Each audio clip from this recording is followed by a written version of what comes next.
ശുദ്ധമായ അസംബന്ധം എന്നാണ് ഇപ്പോൾ പുറത്തു വന്നിരിക്കുന്ന എല്ലാ എക്സിറ്റ് പോൾ ഫലങ്ങളെയും ഞാൻ വിലയിരുത്താൻ ആഗ്രഹിക്കുന്നത്.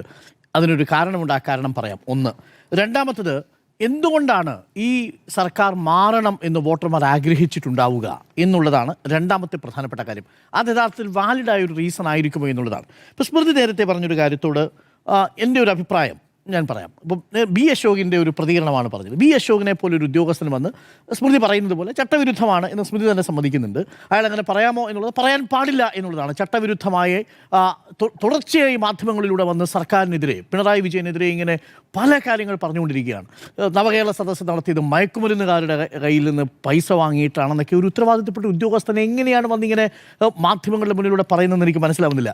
ഇതേ ഉദ്യോഗസ്ഥൻ ഇപ്പോൾ വിവിധ മാധ്യമങ്ങളിലൂടെ സർക്കാരിനെ ആക്ഷേപിച്ചുകൊണ്ടിരിക്കുന്ന, മുഖ്യമന്ത്രി പിണറായി വിജയനെ ആക്ഷേപിച്ചുകൊണ്ടിരിക്കുന്ന ഇതേ ബി അശോക് ഇതേ നവകേരള സദസ്സ് നടക്കുന്ന സമയത്ത് പറഞ്ഞ ഒരു അഭിമുഖത്തിൽ ഒരു വാചകം ഞാൻ നിങ്ങളെ കേൾപ്പിക്കാം. പിണറായി സാറിന് ഒരുപാട് സ്ട്രെങ്ത് ഉണ്ട്. He is very good with big projects. He want to do a very big thing, notwithstanding A B C Ds. ഏറ്റവും വലിയ അച്ചീവ്മെന്റ് അല്ലേ നാഷണൽ ഹൈവേയിൽ ചെയ്തിരിക്കുന്നത്. He is spectacular work with big projects. Follow up to Kochi Metro, follow up to your Kannur Airport. Commercial success alla manslai, but he has run into some headwinds also. But Adani Port, he is very good crisis manager, very good executor. എനിക്ക് ഏറ്റവും അടുത്ത experience വന്ന പവറിലെ ഈ Kudankulam power highway, which is something which Oommen Chandy cannot do. അത് ഓരോരുത്തർ ചെന്ന് പറയുന്ന അനുസരിച്ചിട്ട് അദ്ദേഹം ഈ പറഞ്ഞ പോലെ മനസ്തവിച്ചു പോകും. പക്ഷേ with a person like mister Pinarayi Vijayan, Kerala got that project. അത് അല്ല, അതിൽ ഒരുപാട് ഡിസൈസീവ് ടേൺസിൽ he has been very good to the state. അപ്പൊ എന്താ പറഞ്ഞാൽ, ഒരു എക്സാമ്പിൾ പറഞ്ഞാല് നിറയെ വാഴ്ത്തുപാട്ടിലാണ് പിണറായി വിജയനെ കുറിച്ച്. 23-24 കാലഘട്ടങ്ങളിലാണ് മാറി തുടങ്ങിയത് കാര്യങ്ങൾ എന്നും കൂടി അദ്ദേഹം വാർത്താ സമ്മേളനത്തിൽ പറയുന്നു. പിണറായി വിജയൻ ഉമ്മൻചാണ്ടിക്ക് പോലും ചെയ്യാൻ പറ്റാത്ത കാര്യങ്ങൾ ചെയ്തയാളാണ് പിണറായി വിജയൻ എന്ന് പറയുകയും കെ എം ഇബ്രാഹിമിനെ കുറിച്ച് അവരുടെ അസോസിയേഷൻ അടക്കം ചില പോസിറ്റീവായിട്ടുള്ള പ്രതികരണങ്ങൾ നടത്തുകയും ചെയ്തിട്ടുണ്ട്. ക്രൈസിസ് മാനേജറാണ് എന്ന് മുഖ്യമന്ത്രി പിണറായി വിജയനെ കുറിച്ച് ഇതേപോലെ പുകഴ്ത്തി പറഞ്ഞ ഒരാളില്ല ബി അശോക്. ആ മനുഷ്യനാണ് ഇപ്പോൾ വന്നിരുന്ന് സർക്കാർ അധികാരത്തിൽ നിന്ന് പോകുമെന്ന് തോന്നലിൽ വന്നിരുന്ന പ്രതികരണം നടത്തുന്നത്. എന്നിട്ട് പറയുകയാണ് ഒരു ഉത്തരവാദിത്തപ്പെട്ട IAS ഉദ്യോഗസ്ഥനാണ്, എല്ലാ കോഡുകളും ലംഘിച്ചുകൊണ്ട് ഈ പറയുന്ന ഉത്തരവാദിത്തരഹിതമായി സംസാരിക്കുന്നത്. അതവിടെ നിൽക്കട്ടെ. അതുകൊണ്ട് ബി അശോകിൻ്റെ പ്രതികരണത്തിലൊന്നും നമുക്കിതിനെ ഭരണത്തിൻ്റെ മാറ്റത്തെ അളക്കാൻ കഴിയില്ല എന്നുള്ളതാണ് എൻ്റെ വിശ്വാസം. ഇനി ഞാൻ എന്തുകൊണ്ടാണ് ഈ എക്സിറ്റ് പോളുകളെ വെച്ചുകൊണ്ട് ഒരു പ്രവചനത്തിന് നമുക്ക് ധൈര്യമില്ല എന്ന് പറയാനുള്ള കാരണം ഒരു പൊളിറ്റിക്കൽ സയൻസ് വിദ്യാർത്ഥി എന്ന നിലയിൽ എക്സിറ്റ് പോളുകൾ, പ്രീ പോളുകൾ, പോസ്റ്റ് പോളുകൾ, ഇതിൻ്റെ എല്ലാം കൃത്യമായിട്ടുള്ളൊരു രീതിശാസ്ത്രമുണ്ടെന്ന് നമുക്കെല്ലാവർക്കും അറിയാവുന്നതാണല്ലോ. അതിൽ എക്സിറ്റ് പോളിൻ്റെ കാര്യത്തിൽ പാലിക്കേണ്ട രീതിശാസ്ത്രത്തെക്കുറിച്ച് വളരെ കൃത്യമായിട്ട് ഇപ്പോൾ CSDസിനെ പോലെയുള്ള ഏജൻസികളൊക്കെ അത്തരം സർവേകൾ നടത്താറുണ്ട്. ആ സർവേകൾക്കൊക്കെ കുറേയൊക്കെ പ്രവചനശേഷിയുമുണ്ട് എന്നുള്ളതാണ്. നോക്കൂ, മൈ ആക്സിസിൻ്റെ കാര്യത്തിൽ നേരത്തെ പി ആർ സുനിൽ വിശദീകരിക്കാൻ ശ്രമിച്ചതാണ്. മൈ ആക്സിസ് എത്രയാണ് സാമ്പിൾ എടുത്തിരിക്കുന്നതെന്ന് അറിയാമോ? മൈ ആക്സിസ് എടുത്തിരിക്കുന്ന സാമ്പിൾ കേരളത്തിൽ മാത്രം 24,419. മൈ ആക്സിസ് മൈ ഇന്ത്യ ചെയ്യുന്നത് എന്താണ്?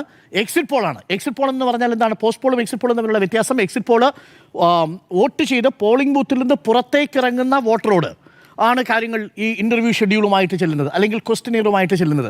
അതിനുശേഷമാണ് അതിൽ ഉത്തരങ്ങൾ രേഖപ്പെടുത്തേണ്ടത്. 3, 4, 5 ചോദ്യങ്ങളായിരിക്കും. കാര്യം അധിക സമയം അവിടെ ചെലവഴിക്കാനില്ലാത്തതുകൊണ്ട് 10ഓളം ചോദ്യങ്ങൾ ചോദിക്കുന്നു.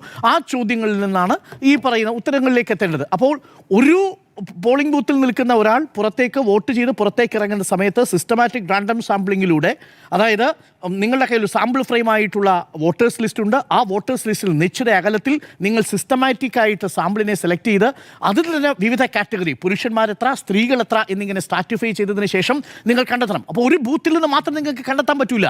ഒരു ബൂത്തിൽ നിന്ന് കണ്ടെത്തി കഴിഞ്ഞാൽ ആ ബൂത്തിലുള്ളത്, ഇപ്പോൾ ഉദാഹരണത്തിന് ലീഗിന് സ്വാധീനമുള്ള ബൂത്താണെങ്കിൽ അതിൽ വരുന്ന ഉത്തരം മുഴുവൻ ലീഗിന് അനുകൂലമായിരിക്കും. ഇപ്പോൾ മട്ടന്നൂർ പോയിട്ടാണ് നിങ്ങളിത് കണ്ടെത്തുന്നതെങ്കിൽ മട്ടന്നൂരിലെ ഉത്തരം മുഴുവൻ LDFന് അനുകൂലമായിട്ടായിരിക്കും. അപ്പോൾ സ്ട്രാറ്റിഫൈഡ് റാൻഡം സാമ്പിളിംഗ് വേണം. ഇവിടെ അങ്ങനെ കണ്ടെത്തിയിരിക്കുന്ന സാമ്പിളുകളുടെ എണ്ണം 24,419.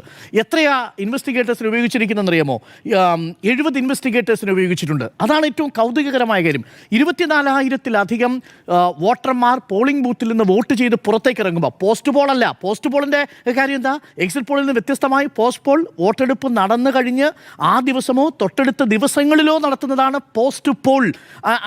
സർവേ എന്ന് പറയുന്നത്. ഇത് എക്സിറ്റ് പോളാണ്, ആ ദിവസം നടത്തണം, എക്സിറ്റ് ചെയ്ത് പുറത്തേക്ക് വരുന്ന സമയത്ത് നടത്തുന്നതാണ്. അപ്പോൾ 24,419 വോട്ടർമാരെ 70 ഇൻവെസ്റ്റിഗേറ്റേഴ്സാണ് പോയി കണ്ടത്. അപ്പോൾ ഒരാൾ എത്ര പേരെ കണ്ടു?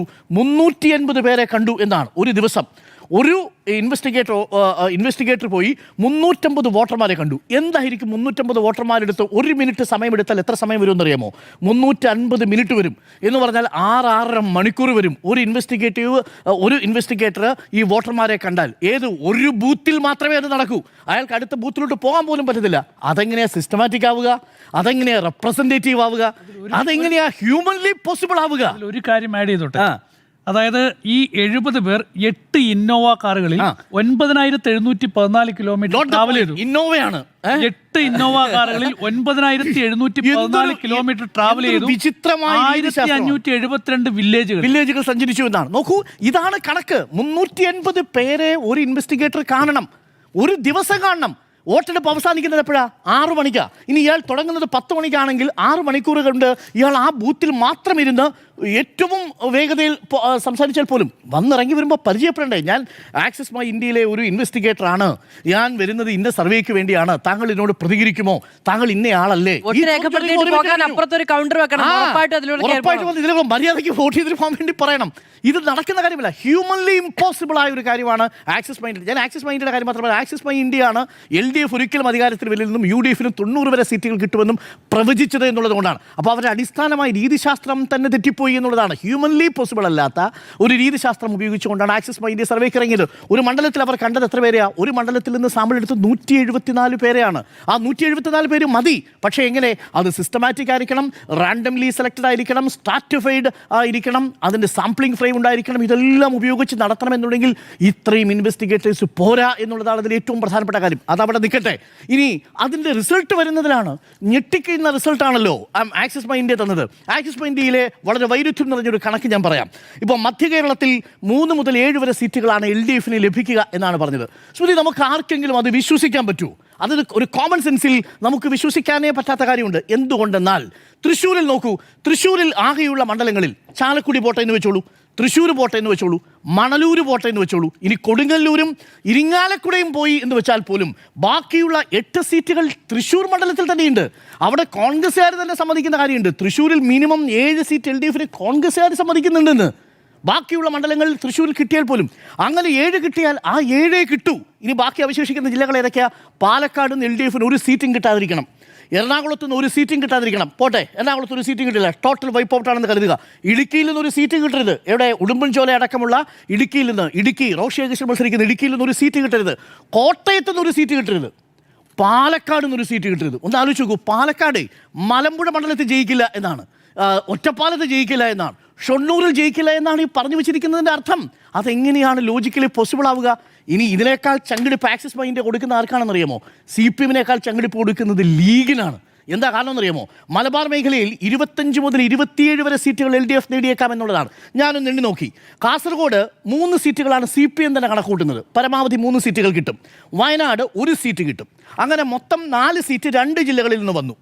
ആണല്ലോ, 3, 1, 4. ഇനി അവശേഷിക്കുന്ന 3 ജില്ലകൾ ഏതൊക്കെയാണ്? ഒന്ന് മലപ്പുറം, ഒന്ന് കോഴിക്കോട്, ഒന്ന് കണ്ണൂർ. അപ്പം മൊത്തം എത്ര കിട്ടും? 27 കിട്ടുമെന്നാണ് ആക്സിസ് മൈ ഇന്ത്യ പറയുന്നത്. വടക്കൻ ജില്ലകളിൽ 5 ജില്ലകളിൽ കാസർഗോഡ്, വയനാട് രണ്ടും കൂടി നമ്മൾ മാറ്റിവെച്ചാൽ 3, 1, 4 സീറ്റ് കിട്ടി CPM-ന്. ബാക്കി വരേണ്ട 23 സീറ്റുകൾ വരേണ്ടത് മലപ്പുറം, കോഴിക്കോട്, കണ്ണൂർ ജില്ലകളിൽ നിന്നാണ്. കോഴിക്കോട് 7 സീറ്റുകൾ കിട്ടും എന്ന് കരുതുക CPM-ന്. കണ്ണൂരിൽ 8 സീറ്റ് കിട്ടും എന്ന് കരുതുക. 8, 7 എത്രയായി? 15 സീറ്റായി. ഇനി അവശേഷിക്കുന്നത് എത്ര സീറ്റാണെന്നറിയാമോ? ഇനി അവശേഷിക്കുന്നത് 8, 9 സീറ്റ് എവിടെ നിന്ന് കിട്ടണം? മലപ്പുറം ജില്ലയിൽ നിന്ന് കിട്ടണം. മലപ്പുറം ജില്ലയിൽ നിന്ന് CPM-ന് കിട്ടണം. കിട്ടുമോ?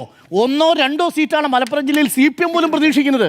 അപ്പോൾ ലീഗിൻ്റെ കോട്ടയിൽ നിന്ന് 8 സീറ്റ് കിട്ടുമെന്നുള്ള കണക്ക് ആക്സിസ് മൈ ഇന്ത്യ തരുമ്പോൾ അതെങ്ങനെ വിശ്വസിക്കാൻ പറ്റും? ലീഗിനെങ്ങനെ വിശ്വസിക്കാൻ പറ്റും? കോൺഗ്രസിനെങ്ങനെ വിശ്വസിക്കാൻ പറ്റും? അവർക്ക് വിശ്വസിക്കാൻ പറ്റില്ലെങ്കിൽ നമുക്ക് എങ്ങനെ വിശ്വസിക്കാൻ പറ്റും? അത് അടിസ്ഥാനമായ ചോദ്യമല്ലേ?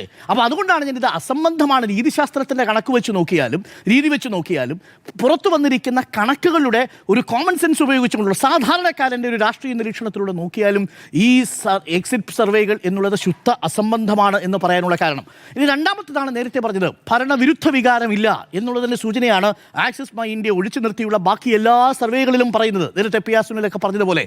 കാര്യം ബേസ് പോയിന്റ് UDF-ന് തുടങ്ങുന്നത് കേവല ഭൂരിപക്ഷത്തിന് തൊട്ട് താഴെയാണ്. 70 തുടങ്ങുകയാണ്. അതിൻ്റെ അർത്ഥം തന്നെ എന്താ?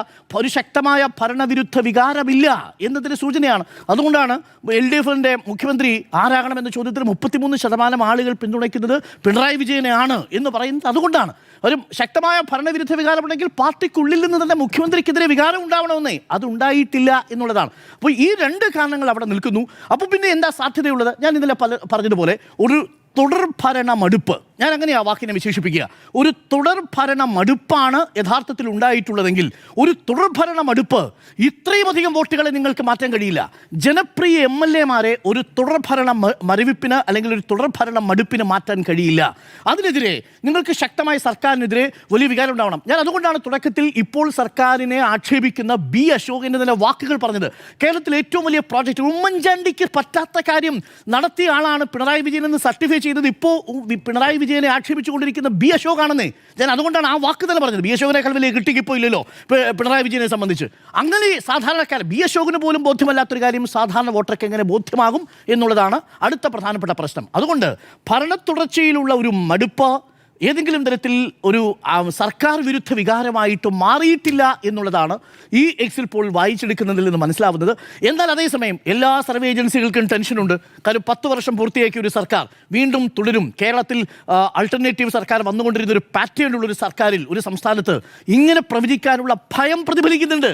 അതാണ് ഇവിടെ ഇപ്പോഴും എഡ്ജ് കൊടുക്കുന്നത്. ടുഡേയ്സ് ചാണക്യ അടക്കം എഡ്ജ് കൊടുക്കാനുള്ള കാരണം അതാണെന്നാണ് ഞാൻ മനസ്സിലാക്കുന്നത്. അതുകൊണ്ട് ഭരണമാറ്റം ഉറപ്പിച്ചു എന്ന ചോദ്യത്തിന് ഈ എക്സിറ്റ് പോളുകളെ വായിക്കുമ്പോൾ അത് ഒന്ന് അസംബന്ധമാണ്, രണ്ട് അതിൽ തന്നെ പ്രകടമാകുന്നത് ശക്തമായ ഭരണവിരുദ്ധ വികാരമില്ലെന്നും ഒരു തുടർഭരണ മടുപ്പ് മാത്രമാണ് അവിടെ ഉള്ളതെന്നുമാണ്. കേരളത്തിൻ്റെ പശ്ചാത്തലത്തിൽ തുടർഭരണ മടുപ്പ് എന്നുള്ളതിൻ്റെ ഒറ്റ കാരണം കൊണ്ട് ഈ ഇടത് സർക്കാർ 2005 ശേഷം മാറുമെന്ന് പറയാനുള്ള ഒരു ധൈര്യം എനിക്കില്ല. അതുകൊണ്ട് ഞാൻ ഇപ്പോഴും വിശ്വസിക്കുന്നു ഭരണ തുടർച്ചയ്ക്കുള്ള സാധ്യത ഇപ്പോഴും നിൽക്കുന്നുവെന്നാണ് എൻ്റെ പക്ഷം.